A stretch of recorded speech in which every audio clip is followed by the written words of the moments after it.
Gold, trusted gold buyers. మీరు తాకట్టు పెట్టిన బంగారాన్ని విడిపించి ఈ రోజు ఉన్న మార్కెట్ ధరకు కొనబడను.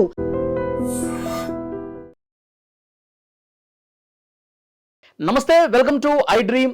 నేను వలి. మైక్రో ఫైనాన్స్ పేరుతో లక్షలు వసూలు చేసి మొత్తంగా ఓవరాల్గా 200 కోట్ల రూపాయల వరకు మంగ్లీ వసూలు చేసింది. వాటిని తిరిగి ఇవ్వకుండా ఎగ్గొట్టింది. పెద్ద స్కామ్ అని చెప్పి లాయర్ సుబ్బారావు కంప్లైంట్ ఇచ్చారు. రివర్స్గా లాయర్ సుబ్బారావు మీద మంగ్లీ కూడా రివర్స్ కంప్లైంట్ ఇచ్చింది.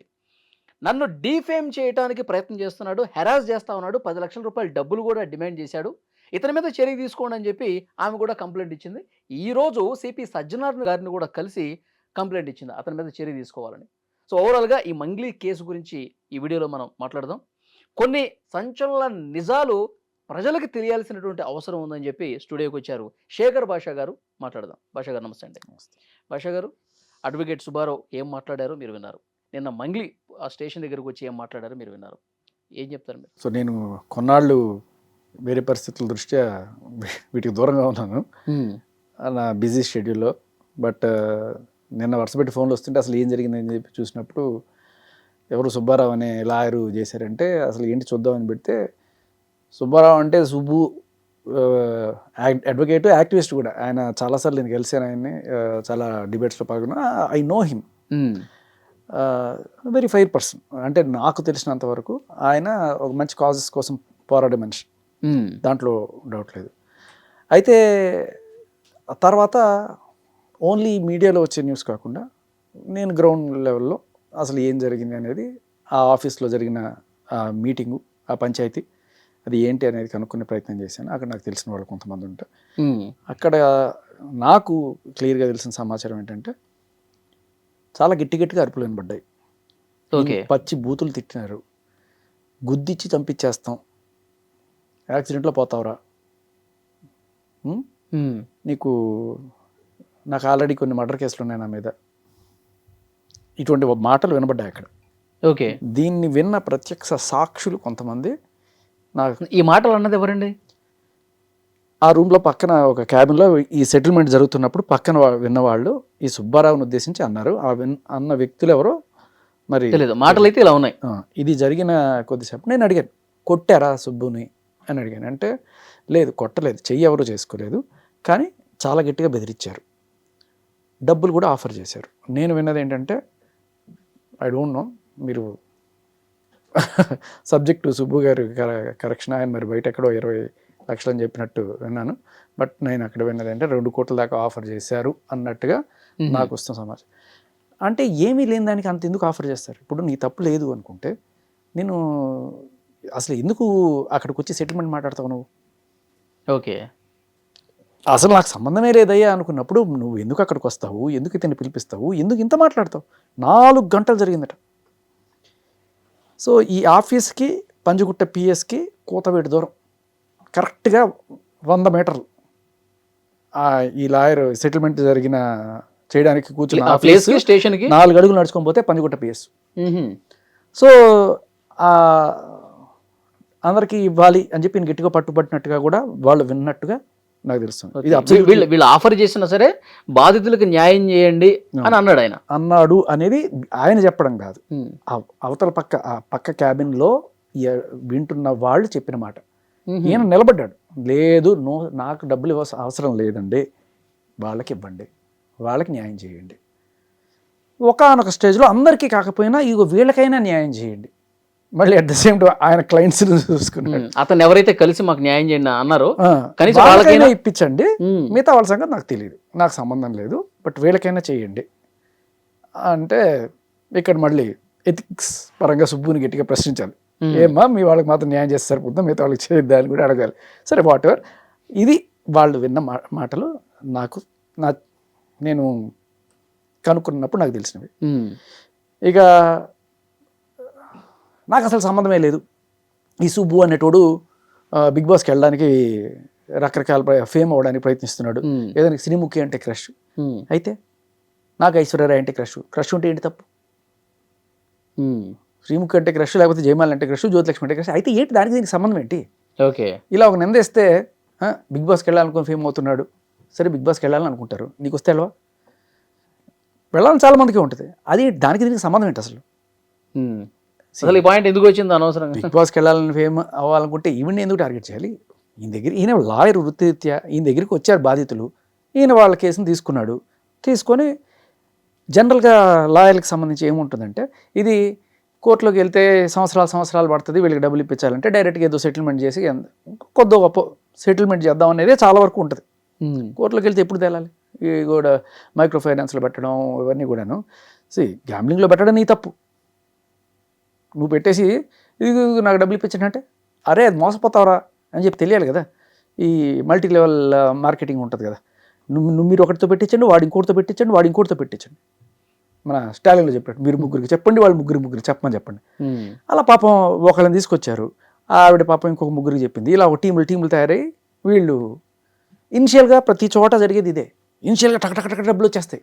1-2-3 నెలలు అబ్బా వచ్చేస్తుంది ప్రతి ఒక్కడికి ఆశ. ఇక్కడ ప్రధాన శత్రు ఆశ, మనిషికి దురాశ. సో వీళ్ళందరూ వచ్చి పెట్టిన తర్వాత ఇప్పుడు లబ్బోదివ్వమంటున్నారు. వాళ్ళు పెట్టింది కూడా మంగ్లీ గారిని చూసే పెట్టాము, మంగ్లీ గారి పేరు ప్రస్తావించారు, వీళ్ళందరూ డబ్బులు అడిగేవాళ్ళు.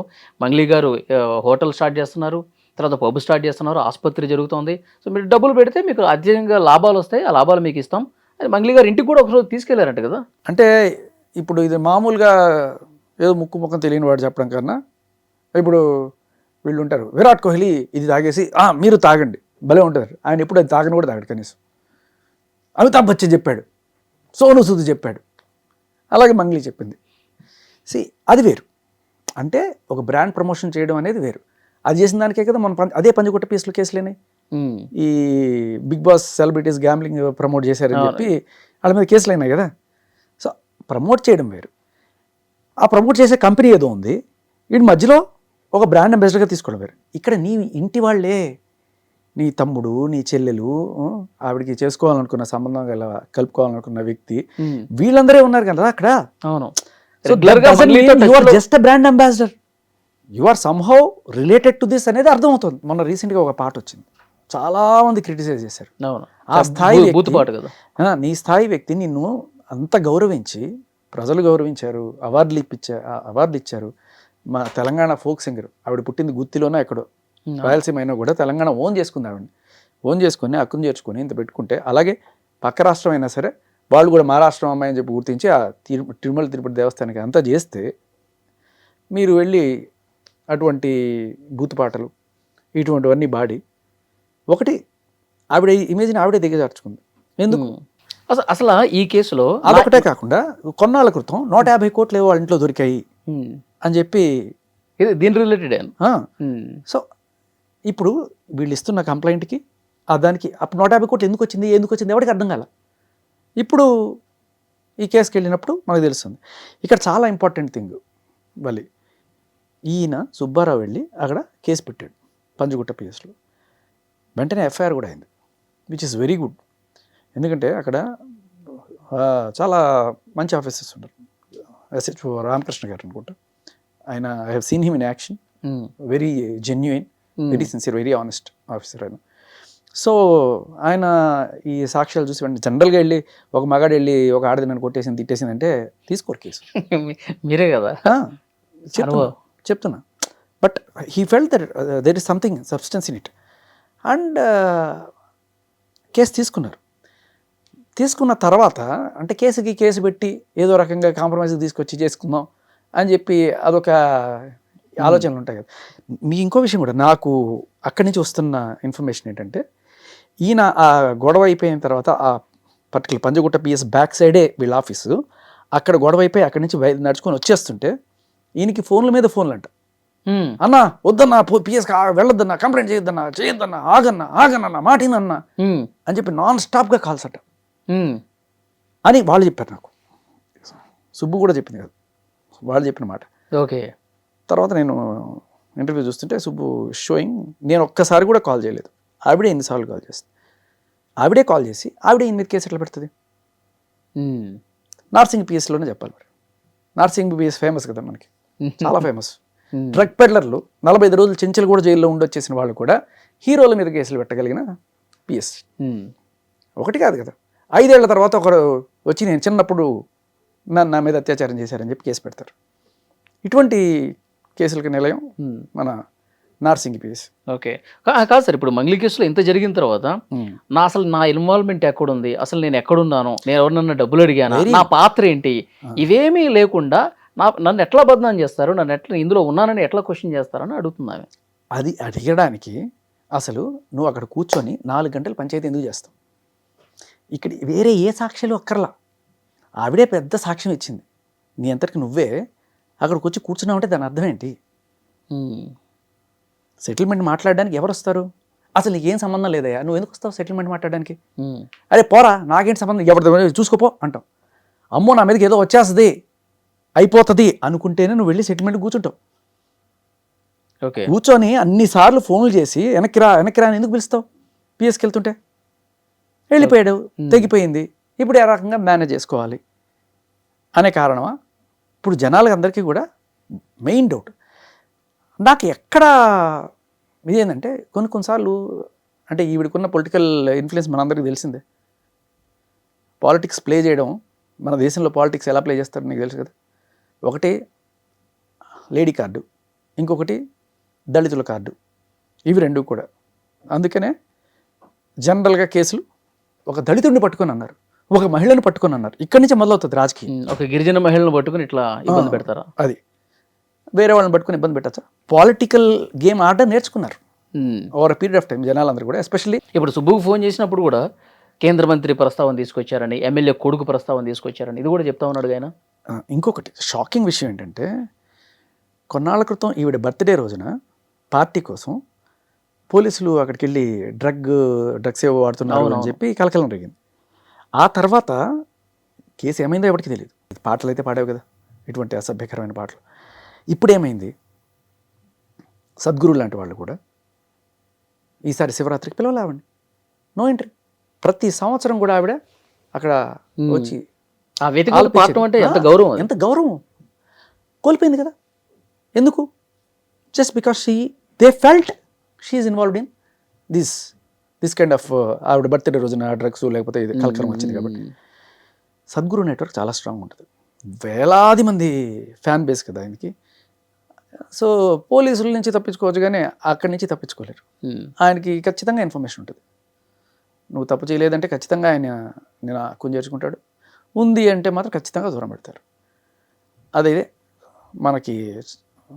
సో ఆ రకంగా అక్కడ ఇప్పుడు ఈ కనెక్షన్లో ఆయన పంజగుట్టకి వెళ్ళినప్పుడు నేను షాక్ అయిన విషయం ఏంటంటే ఆయనకి డ్రంక్ అండ్ డ్రైవ్ టెస్ట్ చేశారు. ఆయన రోడ్డు మీద ఉన్న బండి నడుపుతున్నాడా? రోడ్డు మీద బండి నడుపుతున్నాడు ఆయన. అంటే తాగేసి వచ్చి నువ్వు ఏమైనా కంప్లైంట్ ఇవ్వడానికి వచ్చావా? వెరీ గుడ్, చాలా మంచి ప్రాక్టీస్. ప్రతి స్టేషన్లోనూ ప్రతి కంప్లైంట్ ఇచ్చేవాళ్ళు మీరు టెస్ట్ చేయండి, తాగేసి వచ్చి ఇస్తున్నాడా అని చెప్పి. అసలు పోలీసులకు ఆలోచన ఎందుకు వచ్చిందండి? ఆలోచన వాళ్ళకి ఎందుకు వచ్చింది అన్నాడు, వెళ్తూ మనకి ఎందుకు రాలేదు ఇన్నాళ్ళని సిగ్గుపడాలి మనం. నిజంగా చెప్తున్నా, ఖచ్చితంగా చేయాలి, మంచి ప్రాసెస్. కానీ ప్రతి ఒక్కరికి చేస్తున్నావా నువ్వు, ఎందుకు సుబ్బుకే చేసావు అంటే రాత్రికి రాత్రి ఈవిడ వెంటనే అక్కడికి వెళ్ళి కేసు పెట్టడం, ఈయన ఒక్క కాళ్ళు లేకపోయినా కూడా ఈయన ఆవిడని థ్రెటన్ చేశానని చెప్పి అక్కడ వెళ్ళి ఎఫ్ఐఆర్ చేయించడం. కార్డులు ఉన్నాయి కదా మనకి, గట్టిగా మహిళా కార్డు వాడచ్చు. నన్ను పర్సనల్గా కలవమన్నాడు, 10 లక్షల రూపాయలు డబ్బులు డిమాండ్ చేశాడు, ఇవన్నీ కూడా చెప్పారు కదా. బట్ ప్రూఫ్ చూపించాలి కదా. సుబ్బు చూపిస్తున్నాడు కదా ప్రూఫ్లో, ఇదిగోండి చూడండి ఇన్ని కాల్స్, నేను ఒక్క కాల్ చేశాను చూపించమానండి అడుగుతున్నారు కదా. సో మగాడు కేసు పెట్టాలంటే 100 సాక్ష్యాలు కావాలి, ఆడవాళ్ళు కేసు పెట్టాలనుకుంటే నోటి మాట చాలు. అందులోని సెలబ్రిటీస్, మన సజ్జనార్ గారు మొన్న ఒక వీడియో రిలీజ్ చేశారయ్యా. సజ్జనార్ గారు ఏమంటున్నారంటే ఆడపిల్లలు చాలామంది మోసపోతున్నారు, మా దగ్గర రకరకాల కేసులు వస్తున్నాయి పాపం, యూట్యూబ్ అది ఫేస్బుక్లోను ఇన్స్టాగ్రామ్లోను అబ్బాయిలంట షారుఖ్ ఖాన్ సల్మాన్ ఖాన్ లాంటి ఫోటోలన్నీ పెట్టేసి వాళ్ళని మభ్యపెట్టేసి వాళ్ళతో డబ్బులన్నీ ఇప్పించుకొని వాళ్ళని వాడుకొని చేస్తున్నారు. ఇటువంటి కేసులు చూస్తే నాకు చాలా బాధేస్తుంది. అమ్మాయిలు మీరు ఎవరన్నా సరే మీరు వచ్చి కేసులు పెట్టండి ఇటువంటి వాళ్ళ మీద, వాళ్ళు ఎక్కడున్నా సరే వాళ్ళందరినీ తీసుకొచ్చి, ఎంతమంది అయితే అబ్బాయిలు అంతమందిని తీసుకొచ్చి లోపలేసేస్తాం అని చెప్పారు. ఈ ఫెసిలిటీ ఆడవాళ్ళకైనా సార్ మగవాళ్ళకి లేదా అని అడుగుతున్నాను నేను. అంటే ఇప్పుడు నిజంగా మగాళ్ళు కూడా బాధితులుగా ఉన్న సందర్భాలు ఉన్నాయి కదా, హనీ ట్రాపులు చేసి. లేదు, నీకు ఇక్కడ ఏంటంటే మగాళ్ళకి చెప్పాల్సిన అవసరం ఏంటి? ఇప్పుడు కేసులు ఎక్కువ ఎవరు వస్తున్నాయి, ఆడవాళ్ళే వస్తున్నాయి, మగాళ్ళు రావట్లేదు అనేది పోలీసుల వాదన. కానీ మగాళ్ళ కేసులు ఎక్కడ తీసుకుంటున్నారు సార్ మీరు? మగాడిచ్చే కేసులే తీసుకోరు కదా. మీరు కేసులు తీసుకోరు కాబట్టి ఈ కేసులే ఉన్నాయి కాబట్టి ఇదే ప్రాజెక్ట్ చేస్తారు. నిజం చెప్తే సూసైడ్ రేటు 3 మగాళ్ళు చచ్చిపోతుంటే ఒక ఆడవాళ్ళు ఉన్నారు. ఇంతకన్నా ఏం కావాలి? అంటే ఆయన మాటల్లో నేనేమో అంటే మోసపోయేవాడు మగాడ ఆడదా జెండర్ ఏంటి సార్? ఎవరైనా కావచ్చు. మీరు ఇలా ఆడవాళ్ళందరూ బై డిఫాల్ట్ అమాయకులు, మగాళ్ళందరూ బై డిఫాల్ట్ అగ్రెసర్లు. అంటే అమ్మాయిలు కొద్దిగా సెన్సిటివ్ ఉంటారు కాబట్టి బయటికి రాలేరు కాబట్టి మీకు మేము ఉన్నామన్న ఒక భరోసా ఇస్తున్నారు అనుకోవచ్చుగా. అదే అంటున్నా, కేసులు పెట్టేవాళ్ళే కదా, మగాళ్ళు వచ్చినా కూడా తీసుకోరు కదా. నేను అనేది అదే. ఇప్పుడు ఈ ఫెసిలిటీ మగాళ్ళకి లేదా? మగాడు మోసపోయాడు. ఇప్పుడు నిజం చెప్పాలంటే ఒక ఫేస్బుక్లోనో ఒక ట్విట్టర్లోనో లేకపోతే ఇది ఇన్స్టాగ్రామ్లోనో మగాళ్ళు ఆడవాళ్ళని అట్రాక్ట్ చేయడం ఈజీయా, ఆడవాళ్ళు మగాళ్ళని అట్రాక్ట్ చేయడం ఈజీయా? వందల వేల అకౌంట్లు ఆడవాళ్ళు ఇక్కడ ఇవాళ రేపట్లో 500, 1000 రూపాయలు మీకు ఫ్రీ షోలు, సెమీ న్యూడ్ షోలు, టాప్లెస్ షోలు, ఇలా రకరకాలుగా ఇచ్చుకుంటూ డబ్బులు సంపాదించుకుంటున్నారు వాళ్ళు ఇవాళ రేపట్లో. అండ్ అలాగే కొంతమంది ఓయో రూములకు పిలవడం, అక్కడ ఒక సెట్టింగ్ పెట్టుకోవడం, వీళ్ళు వెళ్ళగానే పోలీసులు వచ్చేస్తారు, పట్టేసుకుంటారు. వీడికి రకరకాల, వీడు ఒప్పుకోకపోతే వీడు లక్షలు డిమాండ్ చేస్తారు, ఒప్పుకోకపోతే వీడి మీద కేసులు, అత్యాచారం కేసులు చూస్తూనే ఉన్నాం. దీనికి ఆడ మగ అనేది తేడా లేదు. డబ్బులు ఎవరన్నా సరే మోసపోయారు అనుకో, సరే పెళ్లి చేసుకుంటాను అని చెప్పి వాడు ఏదో అంత డబ్బులు తీసుకోవడం అది వేరే విషయం. ఇక్కడ మగాడి దగ్గర నుంచి డబ్బులు పొందడానికి వీళ్ళు వాడేది ఏంటంటే ఫేక్ రేప్ కేసు. రీసెంట్గా మనం చూసాం కదా, ఇంజనీరింగ్ కాలేజ్ అబ్బాయి ఓయో రూమ్కి వెళ్ళి అత్యాచారం చేశారంట. ఓయో రూమ్కి ఎందుకు వెళ్ళింది ఈమె? సంవత్సరంన్నరగా రోజు జరుగుతుందంట. అయినా ఆడవాళ్ళ అమాయకులు. నువ్వు ఏమైనా అయిపో అంటే మీరు ఎలాగో మగాళ్ళు పట్టించుకోరు కాబట్టి అంటే ఇక్కడ ఏంటంటే ఆడవాళ్ళు అయి ఉండాలి, సెలబ్రిటీలు అయి ఉండాలి. ఓకే, ఇప్పుడు ఈవిడ వెళ్ళి ఆ బాధితురాలు ఎవరైతే పాపం పంజగుట్ట పిఎస్లో బయట మీడియాతో మాట్లాడిందో, ఇట్లా నా దగ్గర నుంచి 5 లక్షలు తీసుకున్నారు, ఇట్లా వాళ్ళ దగ్గర నుంచి, అదే వాళ్ళకి సజ్జనార్ గారు అపాయింట్మెంట్ దొరుకుతుందా? వాళ్ళు వెళ్ళి మాట్లాడచ్చా? Only celebrities. ఇప్పుడు మంగ్లీ ఎంత స్వేచ్ఛగా ఎంత అఫీషియల్గా వెళ్ళి ఒక లెటర్ ఏదో ఇచ్చిందో, ఒక విజ్ఞాపన పత్రం అందించిందో తన మీద చర్యలు తీసుకోవాలి సుబ్బారావు మీదని, మరి ఈమె కూడా అంతే స్వేచ్ఛగా అంతే డైరెక్ట్గా సజ్జనారాయణ గారిని కలిసి మంగ్లీ పేరు చేసి డబ్బులు కట్టించుకున్నారు, మేము మోసపోయాం, మీరు యాక్షన్ తీసుకోండి అని చెప్పి వాళ్ళు కూడా ఇచ్చే స్వేచ్ఛ ఉండాలి. అదే కదా, మీరు సెలబ్రిటీయా? మీరు మగాళ్ళు అంటే అట్లా తీసుకోరు. మీరు అదే ఓపెన్గా చెప్పేశారు కదా. నేను ఆడవాళ్ళు మీకు అన్యాయం జరిగితే మేము అంటే, మగాళ్ళకి అన్యాయం జరిగితే మేము లేవు. ఇప్పుడు ఈ కేసులో సార్ ఇక్కడ పాయింట్, చాలా ఇంపార్టెంట్ పాయింట్ చెప్తాను మీకు. ఈయన పిఎస్కి వెళ్తే డ్రంక్ అండ్ డ్రైవ్ టెస్ట్ చేశారు. ఈయనకి ఏ రోజైనా సరే డ్రంక్ అండ్ డ్రైవ్ కేసులు ఉన్నాయా? ఇంతకుముందు ఎక్కడైనా సుబ్బు మీద డ్రగ్స్ కేసులు ఉన్నాయా? లేవు. సస్పెక్షన్ ఉందా కనీసం? లేదు. ఈవిడ బర్త్డే పార్టీలో కలకరం రేగింది డ్రగ్స్ గురించి అని చెప్పి ప్రపంచమంతా న్యూస్ వెళ్ళింది. సద్గురు లాంటి వాళ్ళే ఆవిడని రానికుండా చేసిన నేపథ్యంలో ఈవిడ నార్సింగ్ పిఎస్కి వెళ్ళినప్పుడు ఈవిడికి ఎందుకు టెస్ట్ చేయలేదు? సుబ్బారావు చేసినప్పుడు మంగ్లీకి ఎందుకు చేయలేదు? ఎందుకు చేయలేదు? అమ్మాయిని అవమానిస్తారా సార్? అదే కదా మగాడంటే బై డిఫాల్ట్ అని కొట్టుకో, వాడు న్యాయవాదైనా ఏమైనా సరే అంతే. ఆయన ఓపెన్గా చెప్పారు కదా, ఆడవాళ్ళకి మేము ఉన్నాం, మగాళ్ళు మీరేమైనా అయిపోండి. ఇప్పుడు ఈ కేసులో ఏం జరగబోతుంది సార్? అదే అంటున్నా, నాకు బయటపడే అవకాశం ఉందా? నాకు ఎందుకంటే ఐ పర్సనల్లీ నేను ఎందుకంటే పంజగుట్ట పిఎస్లో ఎస్హెచ్ఓ రామకృష్ణ గారు నేను పర్సనల్గా కలిసా. లిటరల్లీ ఒక పేట్రియాట్ని చూసాను ఆయనలో, నిజంగా ఒక దేశభక్తి. ఆయన ఏదైనా కొనాలన్నా కూడా మేక్ ఇన్ ఇండియా అని కొంటున్నాడు ఆయన. ఉన్న కాసేపట్లో నేను గమనించిన మనిషి, ఆ వ్యక్తిత్వం అంత సిన్సియర్ ఆయన. అటువంటి పిఎస్ పరిధిలో ఇంత ఇది ఎలా జరిగిందనే నాకు ఆశ్చర్యం వేసింది. అంటే సుబ్బు లాంటి లాయర్ వచ్చి పెడితే ఆయన లోపల రానివ్వకపోవడం, ఆయన కొంచెం తక్కువ చేయడం, డ్రంక్ అండ్ డ్రైవ్ టెస్ట్ చేయడం ఏంటండి? డ్రంక్ అండ్ టెస్ట్ చేయడం అంటే చాలా మందిలో ఒక అనుమానం ఉంది, ఏమన్నా కొంతమంది ఏమన్నా మంగ్లీకి అనుకూలంగా వ్యవహరిస్తున్నటువంటి అనే సంకేతమే వెళ్తుంది కదా. ఇప్పుడు పోలీస్ స్టేషన్లో న్యాయం చేయడమే కాదు, న్యాయం చేస్తున్నట్టు ప్రజలకి తెలియడం కూడా చాలా ఇంపార్టెంట్. ఇది న్యాయం చెప్తుంది, చట్టం చెప్తుంది. మీరు న్యాయం చేయడమే కాదు, న్యాయం చేస్తున్నామని ప్రజలకు తెలియాలి. ఎప్పుడైతే ఇటువంటిది జరుగుతుందో ఇక్కడ అందరికీ డౌట్ వస్తుంది. ఒక డౌట్ రేకెత్తిచ్చే విధంగా ఉండింది ఆ డ్రంక్ అండ్ డ్రైవ్. ఏదైనా డ్రంక్ అండ్ డ్రైవ్ కూడా కాదు కదా, సడన్గా అది ఎక్కడి నుంచి వచ్చింది? ఉన్న పళంగా రీడింగ్ కూడా తెలియదంట కదా, 25 పాయింట్స్ ఎంతో వచ్చినాయి. ఎంతో నేను వచ్చే ముందే కాఫీ తాగొచ్చాను, వీళ్ళు పెట్టి చూశారు. అదే పాయింట్ ఏంటంటే, మొన్న లావణి దొరికింది, డ్రగ్స్ టెస్ట్ చేశారా? చేయరు. 45 రోజులు చెంచల్గూడలో జరిగింది. ఈ రోజు దాకా ఈ 12 కేసుల్లో ఆవిడ వెళ్ళి పోలీస్ స్టేషన్లో కేసులు పెట్టడానికి వెళ్ళినప్పుడైనా సరే కనీసం ఈవిడ డ్రగ్స్ మత్తులో పెడుతుందా, నిజంగా పెడుతుందా అని చెప్పి టెస్ట్ చేశారా? నన్ను దాడి చేయడానికి వచ్చిన రోజు ఫుల్గా మందు కొట్టి డ్రగ్స్ చేసుకొని వచ్చి అంతా పచ్చి బూతులు మాట్లాడుతూ రోడ్డులో అర్ధరాత్రి 11:30కి అటాక్ చేసినప్పుడు కనీసం పోలీస్ స్టేషన్లో ఆవిడ తీరు చూడగానే అర్థమైపోతుంది ఫుల్గా తాగేస్తుంది. కనీసం డ్రగ్ టెస్ట్ చేశారా? అంత పేరు మోసిన ఆవిడ కదా, 45 రోజులు చెంచల్ కూడా జైల్లో పెట్టారు కదా. ఈవిడకి మంగళి ఏమి ఆవిడ కూడా ఒక కేసు అంటుకుంది కదా బర్త్డే రోజున. మరి సుబ్బుకి ఎందుకు చేశారు, ఈవిడికి ఎందుకు చేయరు? బేసికల్లీ ఏంటంటే ఇక్కడ మీరు అన్నట్టు ఆడవాళ్ళు సార్, మీరు ఏమైనా చేసుకోండి, మందు కొట్టండి, డ్రగ్స్ చేయండి, మేము మిమ్మల్ని ఏం క్వశ్చన్ చేయం, మిమ్మల్ని ఏం అడగం. మీరు కంప్లైంట్లు ఇస్తే మేము పెట్టేస్తాం, అంతేనా? అంతే కదా. ఏ సాక్ష్యం ఉందని ఈయన మీద పెట్టారు కేసు? ఏ సాక్ష్యం చూపించారు ఈ రోజు దాకా? ఆవిడ చెప్పిన 2 ముక్కలు, శ్రీముఖి అంటే క్రష్, బిగ్ బాస్కి వెళ్ళాలనుకుంటారు. ఇవే సాక్ష్యాలు.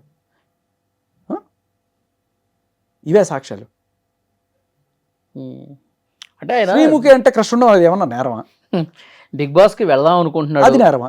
నాకు చాలా సార్లు ఫోన్లు చేసి శ్రీముఖి గురించి అడుగుతా ఉండేవాడు.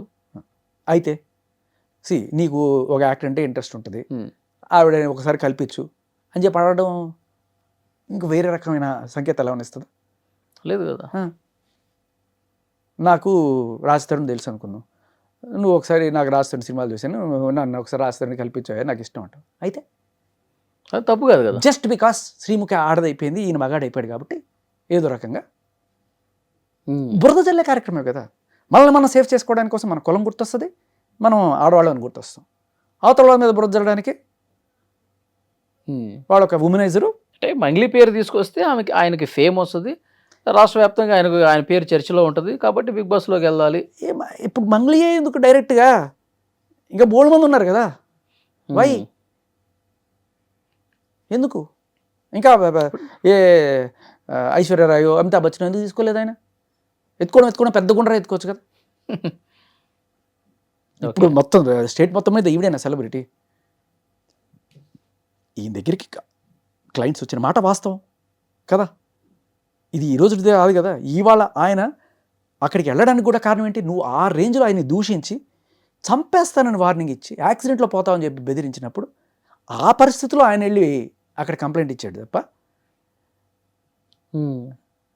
ఆయన ఎందుకు వాళ్ళ కోసమే నిలబడ్డాడు కదా. వాళ్ళ కోసమే నిలబడ్డాడు అనేది కూడా వాళ్ళు చెప్తున్నారు. ఎంత డబ్బులు ఆఫర్ ఇచ్చినా ఆయన తగ్గలేదట. ఆయన మాటలు కాదు, ఆయన ఏముంది ఆయన చెప్పడం పెద్ద విషయం కాదు, పక్కన ఉన్నవాళ్ళు చెప్పిన మాట నేను చెప్తున్నాను మీకు. ఓకే, మరి పోలీసులు కూడా ఇన్వెస్టిగేషన్లో ప్రూఫ్స్ అడుగుతారు కదండి. సార్ ఒక మాట, ఇన్వెస్టిగేషన్ అంటే ఏంటి? పోలీసులు కనుక్కోవాలి అంతేగా. బేసిక్ ప్రైమ్ ఆఫేసి ఇస్తాం మనం. 10 కాల్స్ ఆవిడ చేసిందని చూపించారు ఆయన. ఎందుకు చేస్తుంది 10 కాల్స్? ఆవిడకి ఏంటి సంబంధం? చేసింది, మెసేజ్లు చూపించాడు. ఇన్ని ఉన్నప్పుడు పోలీసులకి ఇది చాలు. పోలీసులు ఏం చేయాలి? ఇప్పుడు ఇన్వెస్టిగేట్ చేసి దీంట్లో నిజాలు ఎంత ఉన్నాయి అని కనుక్కోవాలి, సాక్ష్యాలు వాళ్ళు తీసుకురావాలి, అది వాళ్ళ పని. బేసిక్ నువ్వు ఇస్తావు, ఖచ్చితంగా చేయగలరు. మన పంజగుట్ట పిఎస్ నేను అదే చెప్తున్నాను కదా, మంచి ఎఫిషియెంట్ ఆఫీసర్స్ ఉన్నారు అక్కడ, చాలా మంచి ఎఫిషియెంట్ ఆఫీసర్స్ ఉన్నారు. బట్ ఇప్పటికీ నాకు అర్థం కాని విషయం ఏంటంటే ఆ డ్రంక్ అండ్ డ్రైవ్ టెస్ట్ మరి ఎవరన్నా చెప్పారా, లేకపోతే మేబీ కొన్నిసార్లు ఏమవుతుందంటే అక్కడ మంగళికి సంబంధించిన వాళ్ళు కూడా ఎవరన్నా వచ్చి ఆయన తాగేసి చేస్తున్నాడు సార్ అని చెప్పి ఆరోపించినప్పుడు అప్పుడు కొన్నిసార్లు వాళ్ళ కోసం కూడా చేసి ఉండొచ్చు. ఓకే, అలా కూడా అయి ఉండొచ్చు. నేను ఆఫీసర్స్ని కూడా ఏమి తప్పు పట్టను నేను, ఎందుకంటే I seen them in action. Such a honest officer ఆయన. ఓకే, ఇప్పుడు అడ్వకేట్ సుబ్బారావు గారు అలిగేట్ చేస్తున్నట్టుగా రాజకీయ నాయకుల అండదండ కూడా ఉంది, పెద్ద పెద్ద నాయకుల పేర్లు కూడా ఆమె చెప్తుంది కాబట్టి. ఎందుకంటే టీటీడీకి అడ్వైజర్ గా చేసింది కదా. అదే అంత ఇన్ఫ్లుయెన్స్ ఉన్నప్పుడు ఈ కేసు సజావుగా జరుగుతుందన్న నమ్మకం ఉందా? ఖచ్చితంగా లేదు. అంటే నాకు నమ్మకం ఎక్కడుందంటే ఆ ఆఫీసర్ మీద, ఆయన క్రెడిబిలిటీ మీద. పైనుంచి ఫోన్ కాల్స్ అది నా భయం. ఎందుకంటే పైనుంచి ఈవిడ వెళ్ళింది కదా, సజ్జనార్ గారు అంటే ఆడవాళ్ళకి మేము ఉన్నామమ్మా, ఏం చేసినా పర్లేదా? ఆడవాళ్ళు ఇబ్బందులు పడుతున్న ఆడవాళ్ళు, సమస్యలు ఎదుర్కొంటున్నటువంటి ఆడవాళ్ళు, మగాళ్ళ వల్ల వాళ్ళు ఏమి చేయలేని నిస్సహాయ స్థితిలో ఉన్న వాళ్ళకి రక్షణ కల్పిస్తాం ఆ యాంగిల్లో చెప్పుండొచ్చు సజ్జనర్ గారు. కానీ ఒక ఆడమనిషి నిజంగానే తప్పులు చేసి నేరాలు చేసి కాదు సార్, న్యాయం అంటే బాధితులకి న్యాయం చేయడం. బాధితుల్లో ఆడవాళ్ళకే న్యాయం చేస్తా ఉండడం ఏంటి? యాజ్ అ పోలీస్ నేను అడుగుతున్నా, పోలీస్ అనేవాళ్ళు ఎవరైనా బాధితులకు న్యాయం చేయాలి, మేము ఆడ బాధితులకే న్యాయం చేస్తాం అంటే ఏంటి దాని అర్థం? బై డిఫాల్ట్ మేము ఆడవాళ్ళనే బాధితులుగా చూస్తాం అనేదే కదా. కాదు, ఇప్పుడు మంగ్లీ గారు ఒకవేళ తప్పు చేశారు అనుకుందాం, ఫర్ ఎగ్జాంపుల్ అనుకుందాం, అప్పుడు సజ్జనర్ గారు తప్పు చేసినా వదిలేస్తారనా మీ ఉద్దేశం? ఆహా, అంటే మనం ఎక్కువగా గారాబం చేస్తే జరిగే ఎఫెక్ట్లు ఉంటాయి కదా. ఆయన ఇటువంటి స్టేట్మెంట్ ఇస్తే ఆయన ఉన్నారు కదా, మనం ఆడవాళ్ళకి ఆయన ఇప్పుడు అతని మీద చర్య తీసుకోండి సార్ అని కలిసినంత మాత్రాన ఒకవేళ తప్పు ఈ మీదని తేలిన విచారణలో మంగ్లీదే తప్పు అని తేలిన లైట్ తీసుకుంటారా అంటున్నా సజ్జనర్. విచారణ జరగాలి కదా అంటున్నా నేను. విచారణ జరగకుండానే పైనుంచి ప్రెషర్ వస్తే ఇక్కడ ఉన్న ఆఫీసర్ ఏం చేస్తారు? ఇలా డ్రంక్ అండ్ డ్రైవ్ నోట్లో పెడతారు. అది నిజంగా నాకు తెలీదు. అక్కడ ఉన్న మంగ్లీ ఏజెంట్స్ ఎవరైనా సరే అక్కడ ఉండి చేయండి, ఆయన తాగేసి వచ్చి చేస్తున్నాడు చూడండి అని చెప్పి అని ఉండొచ్చు. దానివల్ల అది చేసి ఉండొచ్చు, అంతవరకు నేను తీసుకోగలను. బట్ ఒకవేళ కనుక రాత్రికి రాత్రి సిచ్యువేషన్ మారిపోయి ఎందుకు కేసు పెట్టారు అని చెప్పి పైనుంచి ఏమైనా ప్రెషర్ వచ్చిందా నువ్వు అన్నట్టుగా కూడా దాంట్లో ఏమీ ఆశ్చర్యమేం లేదు. ఎందుకంటే నువ్వు చెప్పినట్టు హైలీ పొలిటికల్ ఇన్ఫ్లుయెన్స్ ఉన్న మనిషి ఆవిడ. ఎంత పేరుంది, అవార్డులు ఉన్నాయి, ఎంత పలుకుబడి లేకపోతే నువ్వు ఆయన చెప్తున్నాడు కదా సెంట్రల్ మినిస్టర్ అని, వాళ్ళు పేర్లు కూడా చెప్తున్నారు కదా. నో మ్యాటర్, పెద్ద ఆశ్చర్యమేం లేదు ఆవిడకున్న పొలిటికల్ బ్యాక్గ్రౌండ్కి, ఇట్స్ దేర్. కానీ మనం ఇక్కడ అప్రిషియేట్ చేయాల్సింది, ఇంత పెద్ద భయపెట్టినా ఇంత పెద్ద పేర్లు చెప్పినా ఈ మనిషి నిలబడ్డాడు కదా. వీటికి దాటి నేను విన్నది 2 కోట్ల ఆఫర్ ఇచ్చినా కూడా లేదు వీళ్ళకి న్యాయం చేయండి మీరు అని చెప్పి నిలబడ్డాడు కదా. That's something. ఓకే, ఆయన కరేజ్కి మనం నిజంగా హ్యాట్స్ ఆఫ్ సుబ్బు. లేకపోతే అంత ప్రెషర్ని తట్టుకొని, అంత డబ్బు ఆశ చూపించిన తట్టుకొని అతను వాళ్ళ కోసం నిలబడ్డం అనేది నిజంగా అప్రిషియేట్ చేయదగ్గ విషయం. ఖచ్చితంగా నిజం. ఏదన్నా వెహికల్తో గుద్ది చంపించేస్తాం నిజమేనది మీరు విన్నది? అంటే అక్కడ ఉన్న ప్రత్యక్ష సాక్షి చెప్తున్నాడు నాకు. ఓకే, ఇలా బెదిరించారని చెప్పి. సో ఇవన్నీ కంప్లైంట్ ఇచ్చాడా? మొత్తం పిన్ టు పిన్ ఆయన మొత్తం ఇచ్చాడు. అది ఎఫ్ఐఆర్లో కొన్నిసార్లు లాయర్లు సెక్షన్లు పెడుతుంటారు కదా అని అడిగితే, లేదన్నా ఆయన ఇచ్చిన ప్రతి మాట అక్కడ జరిగింది అని చెప్పాడు. ఓకే, అండ్ ఇంకొకటి కూడా చెప్పాడు, నా పేరు బయటికి రానివ్వకు, మా ఆఫీస్ పేరు తీయకు అని కూడా చెప్పాడు. అమ్ముడు పోయాడనే కదా, భయపెట్టారు కూడా కదా, అదే ప్రాణభయం కూడా పెట్టారు కదా. So this is a serious thing. పోలీసులు ఖచ్చితంగా ఇక్కడ వాళ్ళకున్న ఇదేంటంటే న్యాయం జరిగినట్టు చూపించడం కూడా వాళ్ళ బాధ్యత, న్యాయం చేయడమే కాదు అది. సో ఇది కొంచెం సీరియస్గానే తీసుకోవాలి, ఆ బాధితులందరికీ కూడా న్యాయం చేయాలి, అండ్ సుబ్బుకి సెక్యూరిటీ ఇవ్వాలి. సో చూద్దాం భాష గారు ఏం జరగబోతుంది ఏంటన్నది. చాలా సీరియస్గానే ఈ కేసు నడుస్తోంది. బెదిరించారు, డబ్బులు ఆఫర్ చేశారు, అయినా లొంగకుండా బాధితుల పక్షాన్ని నిలబడ్డాడు కాబట్టి ఇప్పుడు సజ్జనార్ గారిని మంగ్లీ గారు కలిసినంత మాత్రాన ఆమె వైపే న్యాయం ఉందని చెప్పి భావించాల్సినటువంటి అవసరం లేదు. సో పోలీసు ఉన్నతాధికారులు ఈ కేసులో వాస్తవాలేంటో వెలికి తీయాల్సినటువంటి అవసరం ఉంది. అలాంటి నిష్పక్షపాత విచారణ జరుగుతుందని మనం కూడా ఆశిద్దాం. Thank you very much. And for more videos, please subscribe to iDream. Please subscribe to iDream. Please subscribe iDream. And please subscribe to iDream. For more videos, subscribe to iDream. please like, share and subscribe to the channel. Congratulations, iDream. Subscribe to iDream. Subscribe to iDream. So subscribe to iDream Media. iDream team andarki huge congratulations. Please subscribe iDream Media. Please subscribe to iDream.